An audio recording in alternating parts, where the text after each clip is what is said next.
উন্নত বিশ্বে আপনি নাগরিক মানেই আপনার সব তথ্য এক জায়গায়, কিন্তু বাংলাদেশে এনআইডি আলাদা, টিন সার্টিফিকেট আলাদা, হাসপাতালের কার্ড আলাদা, টিসিবি কার্ড আলাদা, বয়স্ক ভাতা কার্ড আলাদা, বিধবা ভাতা কার্ড আলাদা।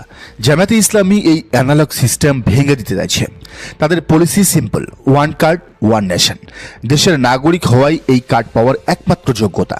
কোনো নেতার পায়ে ধরতে হবে না, কোনো স্লিপ জমা দিতে হবে না। এই একটি কার্ডেই থাকবে আপনার NID, tax info, health care data এবং সামাজিক সুরক্ষা কার্ড। আমেরিকার সোশ্যাল সিকিউরিটি বা ইউরোপের রেসিডেন্স কার্ডের মডেলে এটি তৈরি। এখানে দুর্নীতির সুযোগ জিরো, কারণ সিস্টেম অটোমেটেড।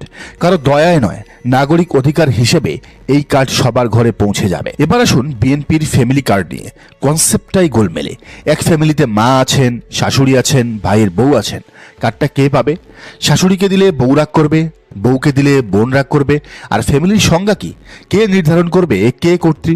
এই অস্পষ্টতাই হলো দুর্নীতির প্রথম ধাপ। জামায়াত দিচ্ছে নাগরিক কার্ড, এটা হলো ব্যক্তি কেন্দ্রিক, যা লজিক্যাল। বিএনপি দিচ্ছে ফ্যামিলি কার্ড, এটা হলো পরিবার কেন্দ্রিক, যা জটিল। এই জটিলতার সুযোগেই স্থানীয় নেতারা লিস্ট করার সময় নিজের আত্মীয় স্বজনকে ঢোকাবে। জামায়াতের ওয়ান কার্ড পলিসি বেস্ট, কারণ এটি স্বচ্ছ এবং আধুনিক, এবং এটি প্রত্যেকটা পরিবারের প্রত্যেকটা সদস্যই পাবেন, 18 কোটি মানুষই পাবেন। বিএনপির কার্ড হলো অ্যানালগ আমলের ত্রাণের কার্ডের মতো, যা নিয়ে কারাকারি হবে কিন্তু সমাধান হবে না। ঘরে একটা প্যাচ লেগে যাবে, শাশুড়ি আর বউয়ের মধ্যে ঝামেলা লাগবে, কারণ কার্ডটা কার নামে হবে সেটি নিয়ে। আরেকটা বিষয় দেখুন, বাংলাদেশে হাজার হাজার তরুণ উদ্যোক্তা হতে চায়, কিন্তু ব্যবসা শুরুর প্রথম 6 মাসেই তারা ঝরে পড়ে। কেন?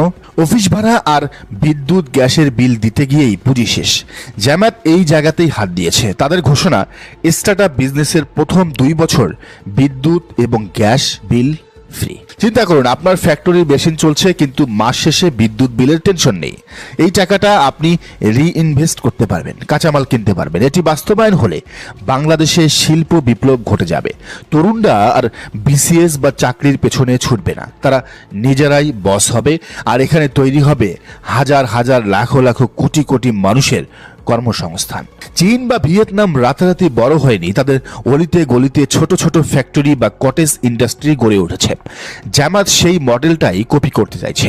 5 বছরের মধ্যে বাংলাদেশ ভিয়েতনামের কাছাকাছি চলে যাবে। গার্মেন্টস নির্ভর অর্থনীতি থেকে আমরা ম্যানুফ্যাকচারিং হাবে পরিণত হব।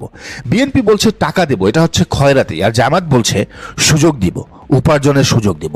একটি আপনাকে অলস বানাবে, আর আরেকটি আপনাকে স্বাবলম্বী বানাবে। একজনকে এক বেলার জন্য একটি মাছ দান না করে তাকে কিভাবে মাছ ধরতে হয় সেটি শিখিয়ে দেওয়া কি বেটার নয়?